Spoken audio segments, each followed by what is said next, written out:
ಶ್ರೀ ಗುರುಭ್ಯೋ ನಮಃ. ಹರಿ ಓಂ. ಶ್ರೀ ಸದ್ಗುರು ಅಸ್ಟ್ರಾಲಜಿ ವಾಹಿನಿಗೆ ತಮ್ಮೆಲ್ಲರಿಗೂ ಸ್ವಾಗತ, ಸುಸ್ವಾಗತ. ವೀಕ್ಷಕ ಬಂಧುಗಳೇ, ಈ ದಿನದ ವಿಶೇಷ ಸಂಚಿಕೆಯಲ್ಲಿ ಶ್ರೀ ಮಹಾಲಕ್ಷ್ಮಿ ಯಂತ್ರ ಮಂತ್ರ ಪೂಜಾ ಅನುಷ್ಠಾನ ತಿಳಿಯೋಣ. ನಮ್ಮ ವೀಕ್ಷಕ ಬಂಧುಗಳು ಲಕ್ಷ್ಮಿಯ ಪ್ರಾಪ್ತಿಗೆ ಯಾವುದಾದರೂ ಒಂದು ಪೂಜಾ ಯಂತ್ರ ಮಂತ್ರ ಕೊಡಿ ಅಂತ ಕೇಳಿದಿರಾ. ಹಾಗಾಗಿ ಇವತ್ತಿನ ಸಂಚಿಕೆಯಲ್ಲಿ ದಶಮಹಾವಿದ್ಯೆಗಳಲ್ಲಿ ಶ್ರೀ ಕಮಲಾತ್ಮಿಕ ಅಥವಾ ಮಹಾಲಕ್ಷ್ಮಿಯ ಮಹಾವಿದ್ಯೆಯನ್ನ ಆರಾಧನೆಯನ್ನ ಮಾಡ್ತಕ್ಕಂಥ ಪೂಜಾನುಷ್ಠಾನವನ್ನ ತಿಳಿಯೋಣ. ಸರ್ವ ಸ್ತ್ರೀ ಪುರುಷರಿಗೂ ಮಹಾಲಕ್ಷ್ಮಿ, ಮಹಾಕಾಳಿ, ಮಹಾ ಸರಸ್ವತಿ ಇಚ್ಛಾಕ್ರಿಯಾ ಜ್ಞಾನ ಮತ್ತು ಸಂಪತ್ತು ಶಕ್ತಿ ಬೇಕು.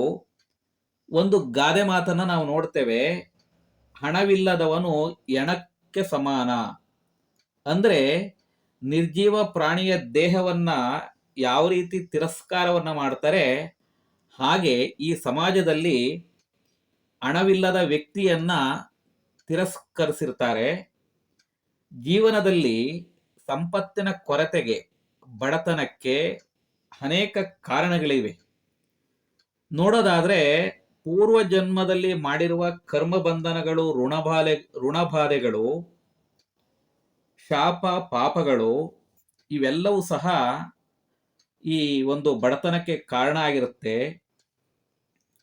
ನಾವು ಶಾಪಗಳನ್ನು ನೋಡಿದಾಗ ಗುರುಶಾಪ, ಸ್ತ್ರೀ ಶಾಪ, ಸರ್ಪಶಾಪ, ಗೋಶಾಪ, ದೇವತಾ ಶಾಪ ಇನ್ನು ಮುಂತಾದ ಶಾಪಗಳನ್ನ, ಪಾಪಗಳಿಂದ ಪೂರ್ವ ಜನ್ಮದಲ್ಲಿ ಮಾಡಿರ್ತಕ್ಕಂತಹ ಅಥವಾ ಈ ಜನ್ಮದಲ್ಲಿ ಮಾಡಿರ್ತಕ್ಕಂತಹ ಕಳ್ಳತನ, ಹಣ, ದರೋಡೆ, ಲೂಟಿ, ಮೋಸ, ವಂಚನೆ, ಅಪಹರಣ, ನಂಬಿಕೆಯಲ್ಲಿ ದ್ರೋಹ, ಕೊಟ್ಟಿರ್ತಕ್ಕಂತಹ ಹಣವನ್ನ, ಸಾಲವನ್ನ ಮರುಪಾವತಿ ಮಾಡದೇ ಇರತಕ್ಕಂಥದ್ದು, ಈ ಎಲ್ಲದರ ಪರಿಣಾಮಗಳು.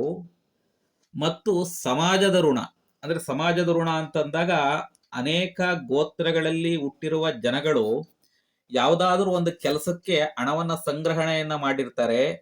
ಆ ಹಣವನ್ನ ಉಪಯೋಗಿಸ್ಕೊಳ್ತಕ್ಕಂಥದ್ದು. ಇನ್ನ ಗುರು ಋಣ, ಗುರುಗಳು ಮಾಡಿರ್ತಕ್ಕಂತಹ ಸಂಪತ್ತನ್ನ, ಅವರ ವಸ್ತುಗಳು, ಒಡವೆ, ಭೂಮಿ, ಹಣ, ಜಂಗಮರು, ಬ್ರಾಹ್ಮಣರು, ಸಜ್ಜನರು ಇವರ ಎಲ್ಲರ ಋಣಬಾಧೆಯಿಂದ ಮನುಷ್ಯ ಈ ಜನ್ಮದಲ್ಲಿ ಧನಹೀನನಾಗಿ, ದಟ್ಟ ದರಿದ್ರನಾಗಿ, ರೋಗಬಾಧೆಯಿಂದ, ಸಾಲಬಾಧೆಯಿಂದ, ಋಣಬಾಧೆಯಿಂದ ಮನುಷ್ಯನು ಬಡತನವನ್ನ ಅನುಭವಿಸ್ಬೇಕಾಗತ್ತೆ. ಹಾಗಾಗಿ ಆ ವ್ಯಕ್ತಿಯಲ್ಲಿ ಅಲಕ್ಷ್ಮಿ ಅಂದ್ರೆ ಜ್ಯೇಷ್ಠ ಲಕ್ಷ್ಮಿ ಪ್ರವೇಶವಾಗಿ ಕಡು ಬಣತನದಲ್ಲಿ ನರಳುತ್ತಾ ಇರ್ತಾರೆ. ಇನ್ನು ಕೆಲವೊಂದು ಗ್ರಹಬಾಧೆಗಳು, ದುಷ್ಟ ಗ್ರಹಬಾಧೆಗಳಿಂದ ವಾಸ ಮಾಡತಕ್ಕಂತಹ ಮನೆಯಲ್ಲಿ ವಾಸ್ತು ದೋಷವಿದ್ದಾಗ ಮತ್ತು ಶತ್ರುಗಳು ಮಾಡಿರ್ತಕ್ಕಂಥ ಹೊಟ್ಟೆ ಕಿಚ್ಚು, ಇನ್ನಾವುದೋ ದ್ವೇಷ, ಅಸೂಯೆಯಿಂದ ಕೆಲವರ ಏಳಿಗೆ ಆಗಬಾರದು ಅಂತ ಯಂತ್ರ ಮಂತ್ರ, ತಂತ್ರ, ವಾಮಾಚಾರ, ಕ್ಷುದ್ರ ಪ್ರಯೋಗಗಳನ್ನ ಮಾಡಿ ಅವನ ಎಲ್ಲ ಕೆಲಸ ಕಾರ್ಪಣ್ಯಗಳನ್ನ ನಷ್ಟ ಮಾಡಿರ್ತಾರೆ. ಲಕ್ಷ್ಮಿ ಬಂಧನ ಮಾಡಿರ್ತಾರೆ. ಧನಾಕರ್ಷಣೆ, ಜನಾಕರ್ಷಣೆ ಇಂಥವೆಲ್ಲವನ್ನು ಬಂಧನವನ್ನ ಮಾಡಿರ್ತಾರೆ. ಆಗ ವ್ಯಾಪಾರ, ಉದ್ಯೋಗ, ವ್ಯವಹಾರದಲ್ಲಿ, ಸಮಾಜದಲ್ಲಿ ಜನರಲ್ಲಿ ವಿರೋಧ, ಸಾಲಬಾಧೆಗಳು, ಆರೋಗ್ಯ ಸಮಸ್ಯೆಗಳು ಇನ್ನು ಮುಂತಾದ ಸಮಸ್ಯೆಗಳಿಂದ ಮನುಷ್ಯ ಧನಹೀನನಾಗಿರ್ತಾನೆ. ಈ ಎಲ್ಲ ಹಣಕಾಸಿನ ಸಮಸ್ಯೆಗಳಿಗೆ ಪರಿಹಾರವನ್ನ ಅಥರ್ವಣ ತಂತ್ರಸಾರದಲ್ಲಿ, ದಶಮಹಾವಿದ್ಯೆಯಲ್ಲಿ ಕಮಲಾತ್ಮಿಕ ತಂತ್ರಸಾರದಲ್ಲಿ ಅನೇಕ ಋಷಿಮುನಿಗಳು ಯಂತ್ರ ಮಂತ್ರ ತಂತ್ರ ಜಪ ಅನುಷ್ಠಾನವನ್ನ ತಿಳಿಸಿದ್ದಾರೆ. ಈ ಅನುಷ್ಠಾನಕ್ಕೆ ಪೂರ್ವದಲ್ಲಿ ನೀವು ಕೆಲವೊಂದು ವಸ್ತುಗಳನ್ನ ಸಂಗ್ರಹಣ ಮಾಡ್ಕೋಬೇಕಾಗತ್ತೆ. 4 ಇಂಚು ಉದ್ದ ಮತ್ತು ಅಗಲದ ತಾಮ್ರದ ಅಥವಾ ಬೆಳ್ಳಿಯ ತಗಡು ಮತ್ತು ಪೂಜಾ ಸಾಮಗ್ರಿಗಳು, ಕೆಲವೊಂದು ವನಸ್ಪತಿಗಳು ಅಂದ್ರೆ ಮೂಲಿಕೆಗಳನ್ನ, ಒರಿಜಿನಲ್ ಆಗಿರ್ಬೇಕು ಇದೆಲ್ಲ ಕೆಲಸ ಮಾಡೋದಿಕ್ಕೆ.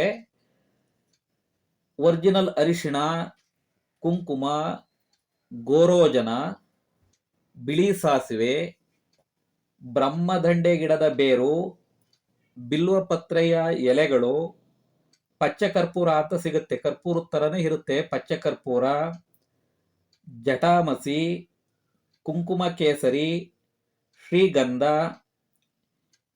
ಮತ್ತು ನಾಟಿ ದೇಸಿ ಹಸುವಿನ ಗೋಮೂತ್ರ ಇದೆಲ್ಲವನ್ನು ಶೇಖರಣೆ ಮಾಡಿ ಗೋಮೂತ್ರದಲ್ಲಿ ವನಸ್ಪತಿಗಳನ್ನು ಹರಿದು ನೀವು ಪೇಸ್ಟ್ ತರ ಮಾಡ್ಕೊಳ್ಳಿ. ಅದಾದ ಮೇಲೆ ಒಂದು ಶುಭ ನಕ್ಷತ್ರದಲ್ಲಿ, ಪೌರ್ಣಮಿಯಲ್ಲಿ, ಇಲ್ಲವಾದಲ್ಲಿ ಶುಕ್ರವಾರದಲ್ಲಿ ನಿಮ್ಮ ಮನೆಯ ದೇವರ ಕೋಣೆಯಲ್ಲಿ ಪೂರ್ವಕ್ಕೆ ಅಥವಾ ಉತ್ತರಕ್ಕೆ ಅಭಿಮುಖವಾಗಿ ಕುಳಿತುಕೊಂಡು ತಾಮ್ರದ ತಗಡಿನ ಮೇಲೆ ನಾವು ಸ್ಕ್ರೀನ್ ಮೇಲೆ ಒಂದು ಯಂತ್ರವನ್ನ ಡಿಸ್ಪ್ಲೇ ಮಾಡಿದೀವಿ. ನೀವು ಅದೇ ರೀತಿ ರಚನೆಯನ್ನ ಮಾಡಬೇಕು. ಬ್ಲಾಕ್ಗಳಲ್ಲಿ ದೇವತೆಗಳ ಬೀಜಾಕ್ಷರಗಳಿದೆ. ಆ ಬೀಜಾಕ್ಷರಗಳನ್ನ ನೋಡಿಕೊಂಡು ಕ್ಲೀನಾಗಿ ಬರೀರಿ, ತಪ್ಪು ಬರಿಬಾರ್ದು. ತಪ್ಪು ಬರೆಯೋದ್ರಿಂದ ನೆಗೆಟಿವ್ ಎನರ್ಜಿ ಪಾಸ್ ಆಗುತ್ತೆ. ನಂತರದಲ್ಲಿ ಮಹಾಲಕ್ಷ್ಮಿಯನ್ನ ಭಕ್ತಿಯಿಂದ ಮನಸ್ಸಿನಲ್ಲಿ ಪ್ರಾರ್ಥನೆ ಮಾಡ್ಕೊಳ್ಳಿ. ಆಮೇಲೆ ಮಂಗಳ ದ್ರವ್ಯಗಳಿಂದ ಭಕ್ತಿಯಿಂದ ಯಂತ್ರವನ್ನ ಪೂಜೆಯನ್ನ ಮಾಡಿ ನೈವೇದ್ಯಕ್ಕೆ ವಿಳ್ಳೆದೆಲೆ, ಅಡಿಕೆ, ಯಥಾಶಕ್ತಿ ಕಾಣಿಕೆ, ಬಾಳೆಹಣ್ಣು, ತೆಂಗಿನಕಾಯಿ, ಹಾಲು, ಸಕ್ಕರೆ ನೈವೇದ್ಯ ಮಾಡಿ. ಆದ್ಮೇಲೆ ಸ್ಕ್ರೀನ್ ಮೇಲೆ ನಾವು ಬೀಜಾಕ್ಷರಯುಕ್ತ ಮಂತ್ರವನ್ನ ಕೊಟ್ಟಿದ್ದೀವಿ. ಆ ಮಂತ್ರವನ್ನ ಭಕ್ತಿಯಿಂದ 25ರಿಂದ 30 ನಿಮಿಷ ಅಥವಾ 108 ಸಾರಿ ಜಪ ಅನುಷ್ಠಾನವನ್ನ ಮಾಡಬೇಕು. ಆ ಮಂತ್ರ ಹೀಗಿದೆ: ಓಂ ಶ್ರೀಂ ರೀಂ ಕ್ಲೀಂ ಹೈಂ ಸೌಃ ಜಗತ್ಪ್ರಸೂತ್ಯೇ ಸೌಭಾಗ್ಯಲಕ್ಷ್ಮಿಯೇ ಧನಧಾತ್ರೇ ನಮಃ. ಮಂತ್ರವನ್ನ ಇನ್ನೊಮ್ಮೆ ಹೇಳ್ತೀನಿ: ಓಂ ಶ್ರೀಂ ರೀಂ ಕ್ಲೀಂ ಹೈಂ ಸೌಃ ಜಗತ್ಪ್ರಸೂತ್ಯೇ ಸೌಭಾಗ್ಯಲಕ್ಷ್ಮಿಯೇ ಧನದಾತ್ರೇ ನಮಃ. ಈ ರೀತಿ ನೀವು ಜಪವನ್ನ ಮಾಡಬೇಕಾಗತ್ತೆ. ನಿಮಗೆ ಈ ಬೀಜಾಕ್ಷರಗಳಿದೆಯಲ್ಲ, ಶ್ರೀಕಾರ ಸಂಪತ್ತನ್ನ ವೃದ್ಧಿ ಮಾಡುತ್ತೆ, ರೀಂಕಾರ ನಿಮ್ಮಲ್ಲಿರ್ತಕ್ಕಂತಹ ನೆಗೆಟಿವ್ ಕೆಟ್ಟ ಎನರ್ಜಿಗಳನ್ನ ದೂರ ಮಾಡಿ ಶಕ್ತಿಯನ್ನ ತುಂಬುತ್ತೆ, ಕ್ಲೀಂಕಾರವು ನಿಮ್ಮ ಇಚ್ಛೆಗಳನ್ನ ನೆರವೇರಿಸುತ್ತೆ, ಹೈಂಕಾರವು ಜ್ಞಾನವನ್ನ ಕೊಡುತ್ತೆ, ಸೌಂಕಾರವು ಆನಂದ ಮತ್ತು ಪುಷ್ಟಿಯನ್ನ ಕರುಣಿಸುತ್ತೆ. ಈ ಎಲ್ಲ ಶಕ್ತಿಗಳನ್ನ ಹೊಂದಿರತಕ್ಕಂಥ ಜಗತ್ ಪ್ರಸೂತಿಯೇ, ಈ ಜಗತ್ತಿಗೆ ಕಾರಣಗಳಾಗಿರ್ತಕ್ಕಂಥ ಶಕ್ತಿಯೇ ಸೌಭಾಗ್ಯ ಲಕ್ಷ್ಮಿ. ಅಂದ್ರೆ ಸೌಭಾಗ್ಯ ಅಂದ್ರೆ ಒಂದು ತರದ ಸಂಪತ್ತಲ್ಲ, 8 ತರದ ಸಂಪತ್ತನ್ನ ಸೌಭಾಗ್ಯ ಲಕ್ಷ್ಮಿಯೇ ಧನಧಾತ್ರೆ ಅಂದ್ರೆ ಧನಕ್ಕೆ, ಹಣಕ್ಕೆ ದಾತ್ರೆ, ಕೊಡುತ್ತಾಯಿ, ನಾನು ನಿನಗೆ ನಮಸ್ಕಾರವನ್ನ ಮಾಡುತ್ತಿದ್ದೇನೆ ಅಂತ ಈ ಮಂತ್ರದ ಅರ್ಥ. ಈ ರೀತಿ ಪ್ರಾರ್ಥನೆ ಜಪವನ್ನ ಮಾಡಿದ ಮೇಲೆ ಇದಕ್ಕೆ ಸಂಬಂಧಪಟ್ಟಿರ್ತಕ್ಕಂಥ ಗಾಯತ್ರಿ ಮಹಾಲಕ್ಷ್ಮಿ ಮಂತ್ರ ಇದೆ. ಆ ಮಂತ್ರವನ್ನು ಸಹ ನೀವು ಯಥಾಶಕ್ತಿ ಒಂದು 21 ಸಾರಿನಾರು ಜಪ ಮಾಡಬೇಕಾಗತ್ತೆ.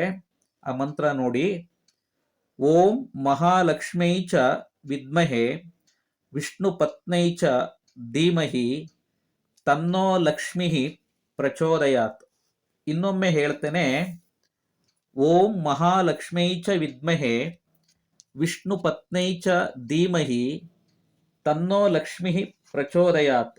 ಈ ರೀತಿ ಜಪ ಮಾಡಿದ ಮೇಲೆ ಆ ಯಂತ್ರಕ್ಕೆ ನೀವು ವನಸ್ಪತಿಗಳಿಂದ ಪೇಸ್ಟ್ ಮಾಡ್ಕೊಂಡಿರಲ್ಲ, ಅದನ್ನೆಲ್ಲವನ್ನು ಆ ಯಂತ್ರದ ಮೇಲೆ ಪೇಸ್ಟ್ ತರ ಹಚ್ಚಿ. ಈ ಯಂತ್ರವನ್ನ ತಾಯಿತದಲ್ಲಿ, ಬೆಳ್ಳಿ ಅಥವಾ ತಾಮ್ರದ ತಾಯಿತದಲ್ಲಾರು ನೀವು ಕೊರಳಿಗೆ ಧರಿಸ್ಕೋಬಹುದು. ಇಲ್ಲವಾದಲ್ಲಿ ಇದೇ ಯಂತ್ರವನ್ನ ನೀವು ಒಂದು ಫ್ರೇಮ್ ಅಲ್ಲಿ ಹಾಕ್ಸಿ. ಯಂತ್ರವನ್ನ ನಿಮ್ಮ ಮನೆ, ಅಂಗಡಿ, ವ್ಯಾಪಾರ, ವ್ಯವಹಾರ, ಉದ್ಯೋಗ ಮಾಡ್ತಕ್ಕಂಥ ಸ್ಥಳದಲ್ಲಿ, ಕೈಗಾರಿಕೆಯಲ್ಲಿ, ನಿಮ್ಮ ಆಫೀಸ್ಗಳಲ್ಲಿ ಇಟ್ಟು ಪೂಜೆಯನ್ನ ಮಾಡೋದ್ರಿಂದ ಪ್ರತಿನಿತ್ಯ ನಿಮಗೆ ವಿಶೇಷವಾಗಿ ಮಹಾಲಕ್ಷ್ಮಿಯ ಕೃಪೆಯಿಂದ ಜನಾಕರ್ಷಣೆ ಉಂಟಾಗ್ತಕ್ಕಂಥದ್ದು, ಧನಾಕರ್ಷಣೆ ಆಗ್ತಕ್ಕಂಥದ್ದು, ಹಾಗೆ ಆರ್ಥಿಕ ಸಂಪತ್ತು ವೃದ್ಧಿಯಾಗುತ್ತೆ. ಸಾಲಬಾಧೆಗಳು, ಆರ್ಥಿಕ ಸಮಸ್ಯೆಗಳು ಪರಿಹಾರ ಆಗುತ್ತೆ. ವೀಕ್ಷಕರೇ, ಈ ತಂತ್ರ ಮಂತ್ರ ಪ್ರಯೋಗವನ್ನ ನೀವು ಆಚರಿಸಿ ನಿಮ್ಮ ಬಂಧು ಮಿತ್ರರಿಗೂ ತಿಳಿಸಿ. ನಿಮಗೂ ನಿಮ್ಮ ಕುಟುಂಬಕ್ಕೂ ಮಹಾಲಕ್ಷ್ಮಿಯ ಆಶೀರ್ವಾದ ಇರಲಿ ಎಂದು ಆಶಿಸುತ್ತೇವೆ. ವೀಕ್ಷಕರೇ, ನಿಮ್ಮ ಜನ್ಮ ಜಾತಕ ದೋಷ ತೊಂದರೆಗಳಿಗೆ, ವಾಸ್ತು ದೋಷಗಳಿಗೆ ಜಾತಕವನ್ನ ಪರಿಶೀಲಿಸಿ ಮತ್ತು ಪ್ರಶ್ನಶಾಸ್ತ್ರದ ಮೂಲಕ ನಿಖರ ಸರಳ ಪರಿಹಾರವನ್ನ ತಿಳಿಸುತ್ತೇವೆ. ಇನ್ನು ಹೆಚ್ಚಿನ ಮಾಹಿತಿಗೆ ನಮ್ಮ ಮೊಬೈಲ್ ನಂಬರನ್ನು ಸಂಪರ್ಕಿಸಿ. ಈ ಮಾಹಿತಿ ಇಷ್ಟವಾದಲ್ಲಿ ಲೈಕ್ ಮಾಡಿ, ಶೇರ್ ಮಾಡಿ, ಹೆಚ್ಚಿನ ವಿಡಿಯೋಗಳಿಗೆ ಸಬ್ಸ್ಕ್ರೈಬ್ ಮಾಡಿ. ಸರ್ವೇ ಜನಾಃ ಸುಖಿನೋ ಭವಂತು. ಮುಂದಿನ ಸಂಚಿಕೆಯಲ್ಲಿ ಮತ್ತೆ ಸಿಗೋಣ. ಧನ್ಯವಾದಗಳು.